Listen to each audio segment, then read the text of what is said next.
Hi everyone, it's Kelly here. Welcome to my channel if this is your first time. Welcome back if you've been before. Lovely to have you either way.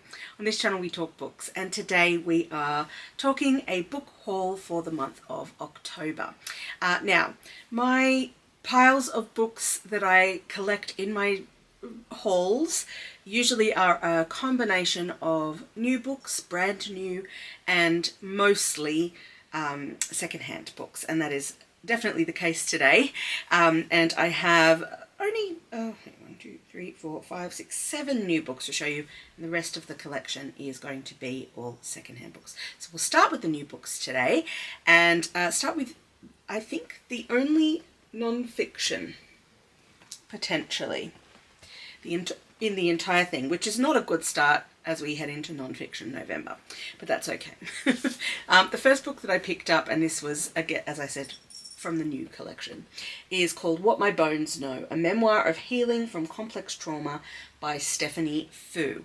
I got this one because it was on sale. This is one that I've ordered online, so there's 2 to show you that I ordered online, the rest I picked up in independent bookstores.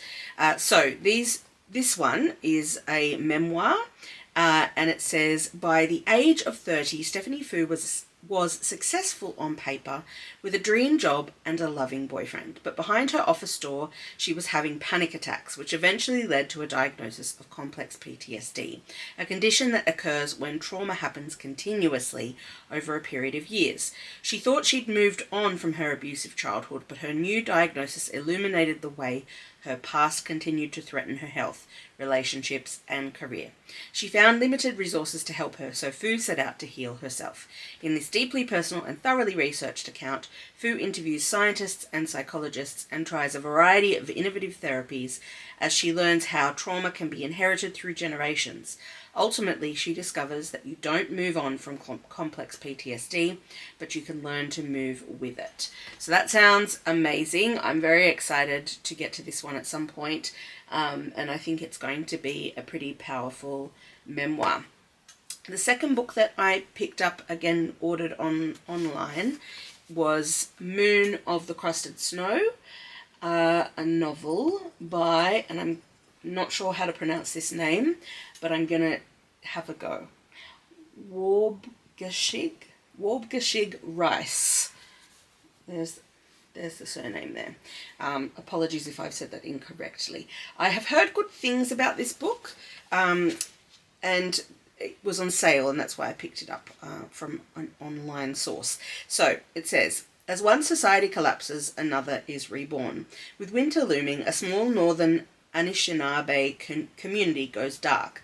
Cut off from power and communication with no foreseeable resolution, only very few residents truly realize the community's shortfalls. When unexpected visitors arrive, escaping the crumbling society to the south, tensions rise and allegiances are divided. The harsh winter months pass slowly, and the food supply dwindles as the death toll and panic rise. But the greatest threat to the survival of the reserve might come from within the community itself.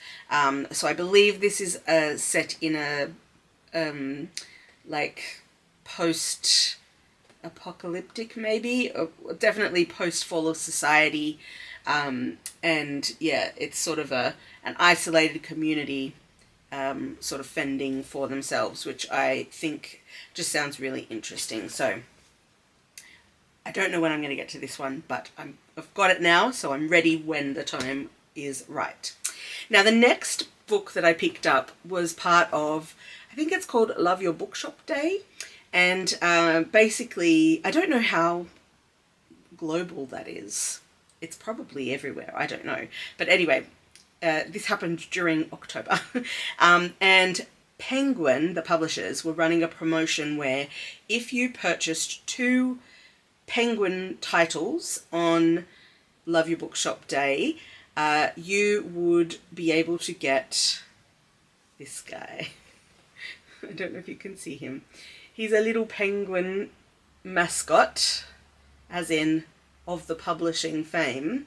And so obviously that is what I did. We actually, my husband and I, got up early so that we could get to our local bookshop on time to be able to get one of the few of these little guys that they had. So we each ended up getting one, which was very exciting. So this was the book that I got basically to get this.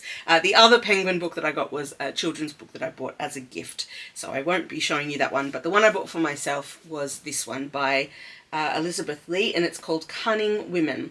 When women are cast out, they must find their own power, is what it says on the front cover. I had a look at this, and it does have some mixed reviews, but it sounded really interesting to me, so that's why I picked it up. Let me tell you about it. Lancashire, 1620. Young Sarah Haworth and her family live as outcasts. Is it Hayworth? Haworth. That's Haworth. Anyway, apologies. I'm sure I'm saying that wrong either way. They are cunning folk, feared by the local villagers by day, but called upon under cover of darkness for healing balms and spells. Against the odds, love blossoms when Sarah meets Daniel, the local farmer's son. But when a new magistrate arrives to investigate a spate of strange deaths, his gaze inevitably turns to Sarah and her family. In a world where cunning women are forced into darkness by powerful men, can Sarah reckon with her fate to protect all she holds dear? So the concept of this book just sounded really interesting to me, so I thought I'd give it a go, despite the mixed reviews. So we'll see if it ends up being a book that I like. Anyway, either way, I was very glad to have this little guy, and he at the moment lives on top of his box, so he can go back there now. Love your bookshop day. There we go. So that's where he lives now. So if you see him in the back of my videos, you'll know who he is. Okay, continuing on. The next book I picked up was at that same local bookshop, and this was a day or two before Love Your Bookshop Day, when I went in to scope out the place because I wanted to be able to locate the books that I was going to get quickly in case there were a lot of people, because I really wanted that Penguin. And while I was there, they had a display and I bought 2 books. So definitely I am helping to keep my local bookshop in business. So I'm okay. I'm okay with that. So the book is called Rapture, and it's by Emily Maguire. Now, I read her previous book, which is called Love Objects, and it was a book that I found very enjoyable. If I am able to locate it, I will put up in the cards a link to where I reviewed that book. This one is a very different sort of vibe to Love Objects. So Love Objects was all about essentially a hoarder and sort of exploring like what was going on for that woman, and it was set in the modern day. This is historical fiction, I believe. Yes, it is, definitely. So on the back it says, the motherless child of an English priest living in 9th century Mainz, M-A-I-N-Z, I don't know where that is. Agnes is a wild and brilliant girl with a deep, visceral love of God. At 18, to avoid a future as a wife or nun, Agnes enlists the help of a lovesick Benedictine monk to disguise herself as a man and devote her life to the study she is denied as a woman. So begins the life of John the Englishman, a matchless scholar and scribe of the revered Fulda Monastery. Then a charismatic heretic in an Athens commune, and, by her middle years, a celebrated teacher in Rome. There, Agnes, as John, dazzles the church hierarchy with her knowledge and wisdom, and finds herself at the heart of political intrigue in a city where gossip is a powerful and deadly currency. And when the only person who knows her identity arrives in Rome, she will risk everything to once again feel what it is to be known and loved. So it just sounds really fascinating, and I'm very excited to get to this one sooner rather than later, I think. Very excited to have a new Emily Maguire book in my hands, and it is a beautiful cover as well. I could not pass it up. It was definitely calling to me from the display table. And the other book that was calling to me from the display table was Robbie Arnott's new book, Dusk. Again, I've read two of the 3 other, I think there's only 3 other Robbie Arnott books in publication. I haven't read one of them. Let me see if he's got a list of the books that he has written in the front here. No, it appears not, which is a shame, because then I could have read them out. Anyway, the last book of his that I read, the name of which escapes me. No, here it is. Thank goodness, because it was escaping me.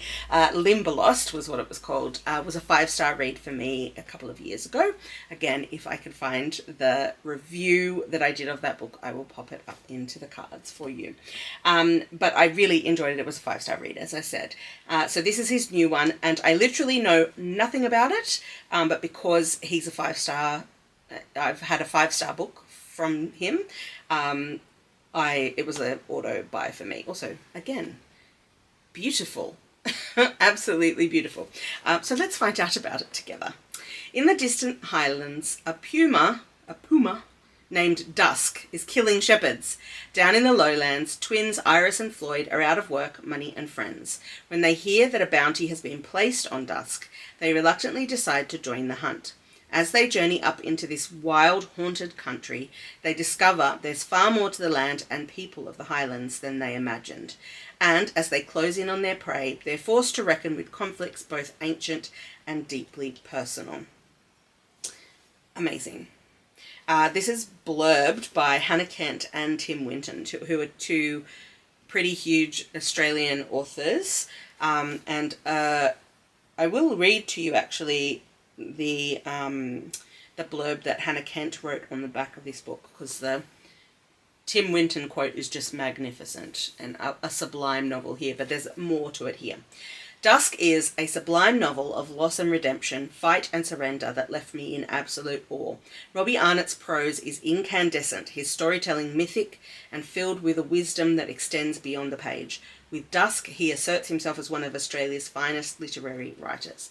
So I can't wait. Like, these just sound really good. So I'm very excited to have this one, again, from another fabulous Australian author. Okay, moving on to a non-Australian author. It is, of course, Percival Everett with James.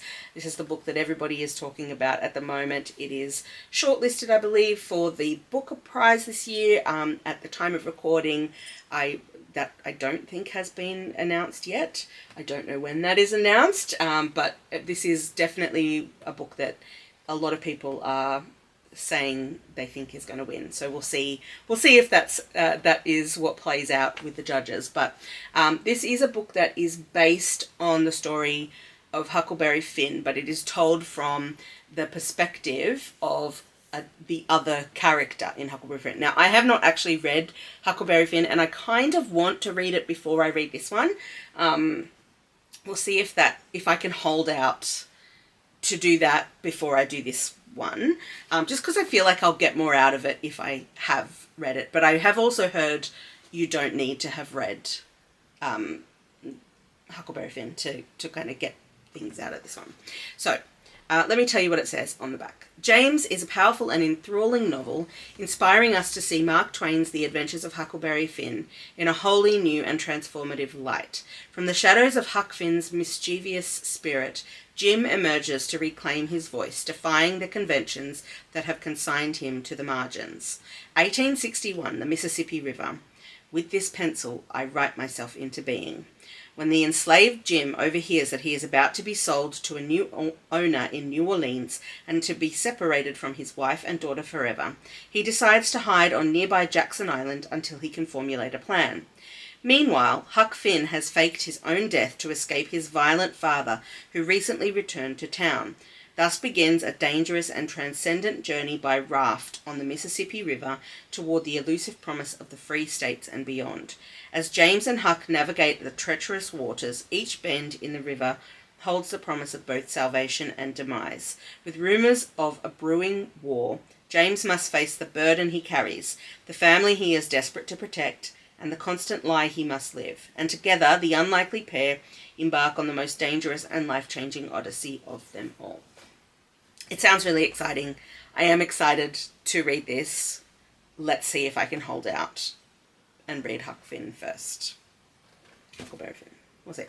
Okay, the last of the new books is a book that I pre-ordered, and if you watched my recent tag video, the end of the year tag, the question got asked, is there a book that you are waiting to arrive, and this is it. It has arrived. Here it is.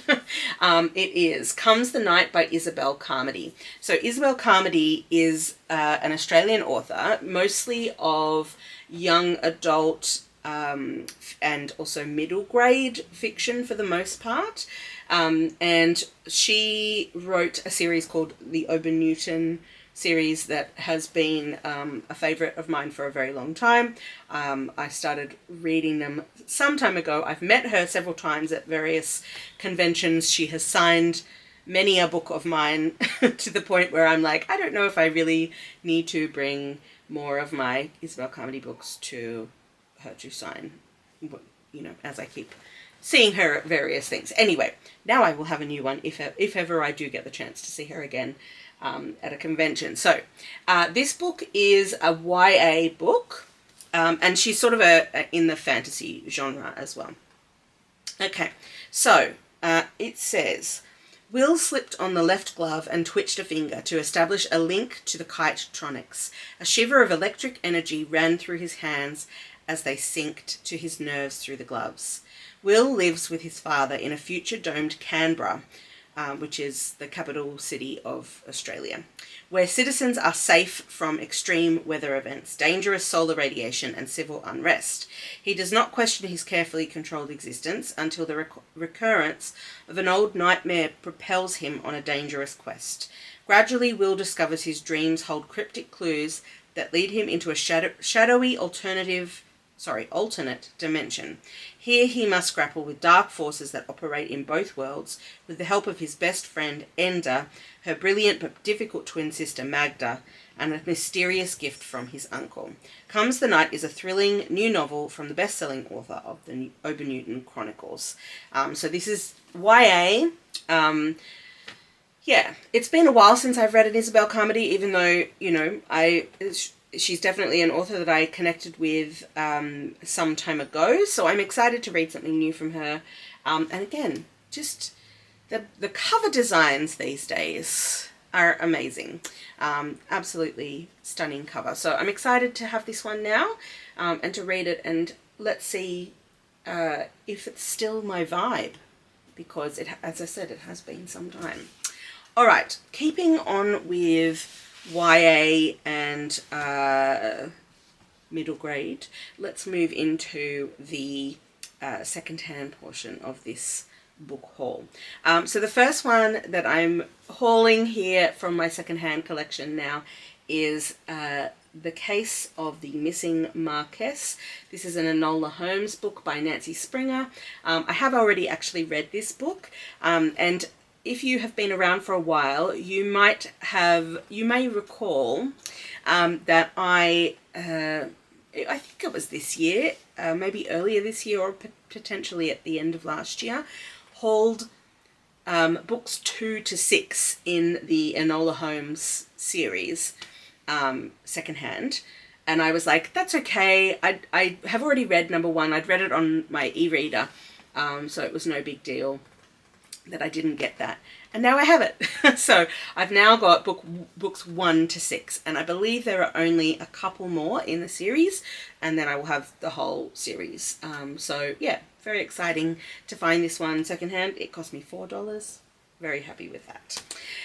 The next of the middle grade, I think this would be probably middle grade more than it would be YA, is called Juniper's Christmas by Ian Colfer. And it's illustrated, yeah, so I'd say this is probably more, tending more towards the middle grade kind of thing. It's got illustrations as well throughout. Yes, indeed. It's a very nice, including some full page. So it says on the back, it all started in Christmas past. It's been 10 years since Santa Claus performed his Christmas duties, but when Juniper Lane discovers the mysterious Nico, who lives in her local London park, surrounded by Christmas trees and reindeer that can fly, she steps into a Christmas story like no other. When Juniper's mum goes missing and the park comes under threat from an ambitious park keeper, Juniper enlists Nico, who is surely Santa Claus, to help. As the countdown to Christmas begins, Juniper must find her mother, restore the festive spirit, bring to life the true magic of the season, and learn to ride her very own reindeer. So it just sounds like a fun little romp, and I'm glad to have it to add to my Christmas collection, which we've got Christmas coming up. I know it's November, but December's only a month away, guys. Don't get too panicked, but it's coming. So anyway, I'm glad to have that one now to add to my collection. And the last of the middle grade YA kind of vibe that I picked up in secondhand books is called Skandar and the Unicorn Thief by A.F. Steadman. Now, I've heard of this series. Sorry, this is not the last one. I've got one more after that. I've heard about this series before, and that is, the thing I've heard is that this is like the new, I've heard it's the new Boy Wizard series. Basically, it's supposedly something that could be as good, readable, fun. I don't know if that's true, obviously. I've never read it myself, but that's just what I've heard. Just reporting back what I've heard. So on the back it says, "The island is calling. Skandar Smith has only ever wanted to be a unicorn rider, to be one of the lucky few to hatch a unicorn, to train together and race for glory, to be a hero. But just as Skandar's dream is about to come true, things take a more dangerous turn than he could ever have imagined. A dark and twisted enemy has stolen the island's most powerful unicorn, and as the threat grows ever closer, Skandar discovers a secret that could blow apart his world forever. Get ready for unlikely heroes, elemental magic, sky battles, ancient secrets, and ferocious unicorns in this epic adventure series that will have your hearts soaring."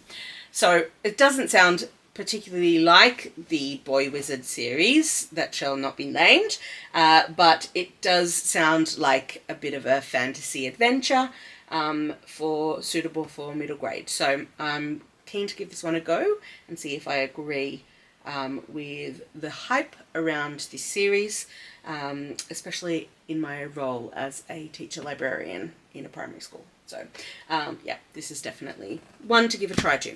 The last of the middle grade books is this one, The Whiz Mob and the Grenadine Kid by Colin Meloy, art by Carson Ellis. So I was immediately drawn to the spine, first of all, and then when I pulled it out the cover, I love this kind of like lino cut design. I think it's really cool. And so then I was like, well, this looks interesting. Let me see what it's about.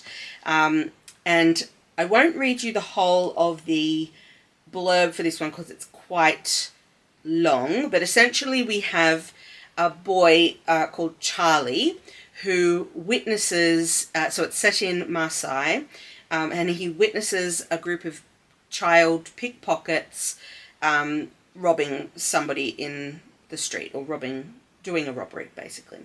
And he, because he has seen what's happened, he essentially blackmails this group into, so instead of reporting them, then he, because his father is an American diplomat, so just saying, but he basically blackmails these children into teaching him how to do it because he thought it was so cool, and then he sort of becomes part of their group, and it's as the story unfolds from there.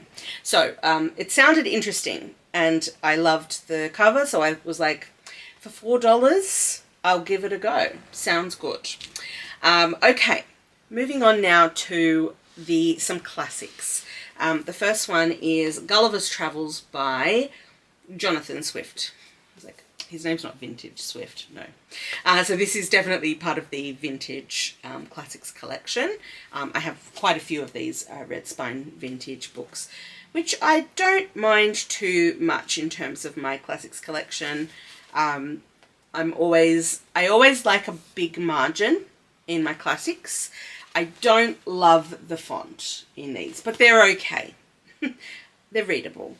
It's okay. So yeah, anyway, as with all classics that I haul on this channel, I don't usually tell you about them. I think we mostly know what Gulliver's Travels is about. Essentially, a dude goes a-travelling and comes across some kind of fantastical places on his travels. So that's essentially that one. And the other classic I will tell you about because it's an obscure classic. So it is called The Man Who Loved Children by Christina Stead. Christina Stead is an Australian author, and I have not read any of her work, but I have definitely heard good things about her. So this one says on the back, Sam and Henny Pollitt have too many children, too little money, and too much loathing for each other. As Sam uses the children's adoration to feed his own voracious ego, Henny watches in bleak despair, knowing the bitter reality that lies just below his mad visions. A chilling novel of family life, the relations between parents and children, husbands and wives. The Man Who Loved Children is acknowledged as a contemporary classic. So yeah, this is contemporary classic. Let me see. It was first published in 1940, I believe. So, yeah, it's not an old classic, but it's a modern classic, you could say. So, yeah, I'm glad to add this to my Australian Classics collection. The way I am now, behind you is where the pile is, and it is quite a tall pile. And this is not going to fit on the top of the pile if I keep it where it is. That's okay. I will work it out. So anyway, I'm very excited to have this in my collection and to get to it at some point, though it is incredibly chunky, so I don't know how soon that's going to be. Okay, moving on to some more contemporary fiction.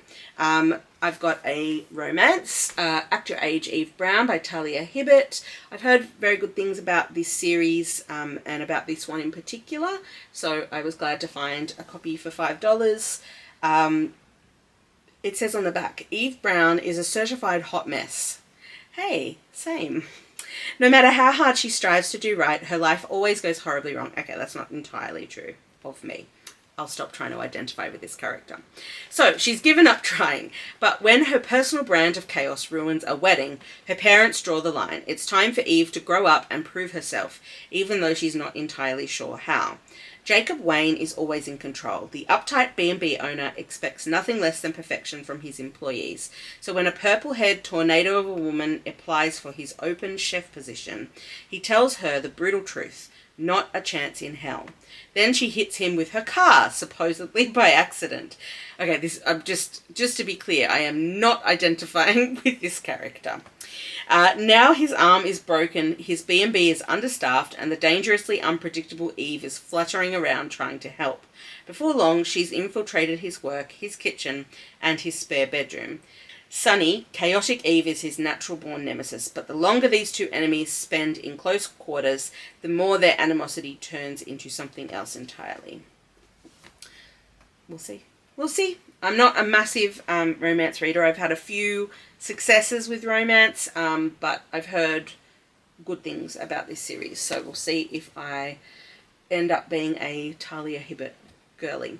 The next book that I picked up is a Richard Osman, and it is The Man Who Died Twice. This is the second book in the Thursday Murder Club mystery, which is good. Is it the second one? Or is it the fourth one? Oh, man. Let's see. So I have... why is there not a list? Okay. Bear with me for a moment. I'm going to look it up on the story graph. Yes, it is number 2. So let's have a look at the series. So obviously the Thursday Murder Club is the first one. The Man Who Died Twice is the second one. The Bullet That Misses the third one. So I have I've thrifted number 1 and number 3. So now I've got number 2. So I've got 1, 2, 3 now. And then I just need to get The Last Devil to Die, which is the one that came out last year in 2023. And then I will have all 4 of the currently published ones. Although it's saying here that there's a 5th one coming out next year, which is exciting for lovers of this series. Anyway, what I know about this series, because I am still yet to read The Thursday Murder Club, is that it's set in like an old people's home, a retirement village of some description, and it centers around a group of residents in this retirement village, and they essentially, in the first one, I believe, are solving like a cold case, like they're just interested, and so they start looking into it and trying to solve the cold case. This is the second book in the series, so I won't read the blurb, in case it includes spoilers for the first one, because I still haven't read that, and also I don't want to give you the spoilers if you haven't read it as well. So anyway, this is book 2 in that series, so I'm very excited about that. Then, in very exciting news, I found a secondhand copy of his brand new book, We Solve Murders, again by Richard Osman. So this is a different series. It's not the same series as the Thursday Murder Club. This was published literally in the last couple of months. It's definitely 2024, but I feel like this only came out maybe 2 months ago. So to find a thrifted copy that soon is pretty crazy. So yeah, very excited about that one. So this is quite a different series, I believe, although it is still murder mystery. So it says, a new detective duo, a shocking series of murders. Welcome to a world of trouble. Solving murders. It's a family business. Steve Wheeler is enjoying retired life. He does the odd bit of investigation work, but he prefers his familiar habits and routines, the pub quiz, his favourite bench, his cat waiting for him when he comes home. His days of adventure are over. Adrenaline is daughter-in-law Amy's business now. Amy Wheeler thinks adrenaline is good for the soul. As a private security officer, she doesn't stay still long enough for habits or routines. She's currently on a remote island keeping world-famous author Rosie D'Antonio alive, which was meant to be an easy job. Then a dead body, a bag of money, and a killer with their sights on Amy have her sending an SOS to the only person she trusts. A breakneck race around the world begins, but can Amy and Steve stay one step ahead of a deadly enemy? Exciting. So yeah, and it has a cat on the cover, so that's always a good thing too. So yeah, very excited to find that one. That was like a very exciting thrift find. The next book that I thrifted was Mullumbimby by Melissa Lukashenko. Again, I have already read this book and I really enjoyed it. So I will read you the blurb. I am a bit annoyed about this. There was a sticker here and I pulled it off, but it's left a residue. So I need to kind of get at it and see if I can get it off. But it's not sticky, which is kind of the main thing, I guess. It's like a really old sticker, which is a pain in the neck. Anyway, this is a book that came out some time ago. It's saying here that it was the winner of the Queensland Literary Awards Best Fiction in 2013. So it's been around for some time. But I really enjoy Melissa Lukashenko's. This was the second book of hers that I read. The first one I read was Too Much Lip, and I really loved that. I also really loved Mullumbimby, and I was excited to find a second-hand copy of it because I read it on audio, possibly, or maybe on my e-reader. So potentially one of those two. Now I have a physical copy. So it says, a darkly funny novel of romantic love and cultural warfare.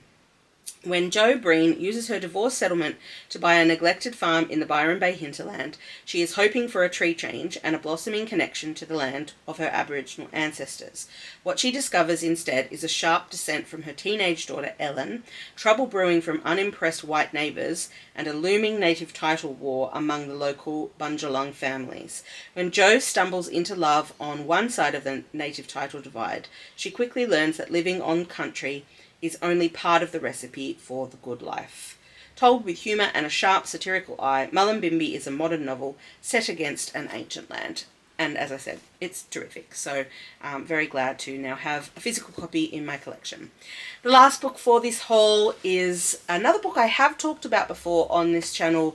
I picked it up from a library a while ago and for some reason was talking about maybe as a TBR possibility. But it's The Heart is a Star by Megan Rogers. I did not read it at the time, obviously, because otherwise I would have a review to share with you, but I don't because I haven't read it. But let me tell you a little bit about it. Layla Burns is exhausted. She's juggling a demanding job as an anaesthetist. I can never say that word. Anaesthetist? Did I say that right? I think I did. Anyway, a disintegrating marriage, her young kids, and a needy lover.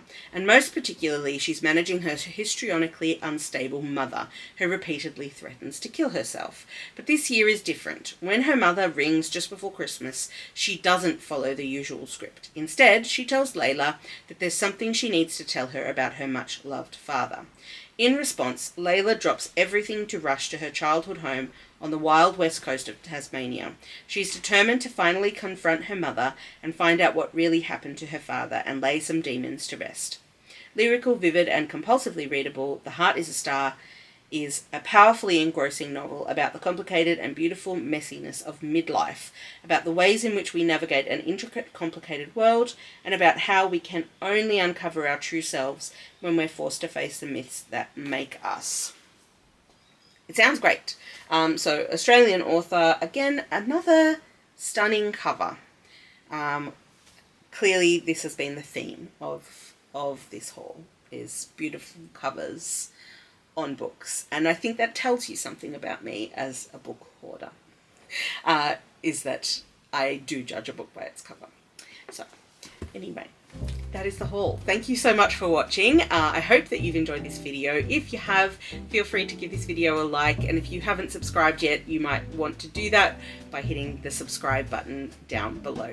Thanks again for watching, and I will catch you on the next one. Bye!